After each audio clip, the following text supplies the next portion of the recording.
தேவ பிள்ளையை தயவு செய்து கீழ்ப்படிங்க, கீழ்ப்படிங்க. கீழ்ப்படுகிறது என்கிறது பெரிய ஆசீர்வாதம். ஆண்டவர் இந்த டிவியை பார்க்காத அப்படின்னு சொன்னாருன்னா கீழ்ப்படிங்க. இந்த இடத்துல இந்த மனுஷனிடத்துல பேசாதன்னு சொன்னா உடனே கீழ்ப்படிங்க. ஆண்டவர் சொல்றதெல்லாம் கீழ்ப்படிஞ்சு கீழ்ப்படிஞ்சு பழகுங்க. ஆண்டவர் சொல்றார், பலியை பார்க்கிலும் கீழ்ப்படிதல் தான் கர்த்தருக்கு உத்தமம்.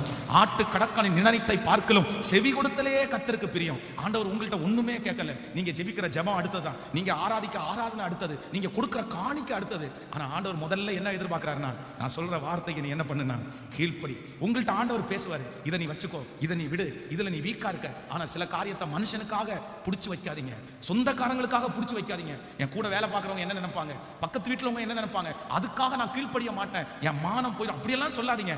ஆண்டவர் சொன்னார்னா அடுத்த நிமிஷத்துல எனக்கு நஷ்டமானா கூட பரவாயில்ல, நான் கீழ்ப்படுகிறேன்னு கீழ்ப்படிங்க.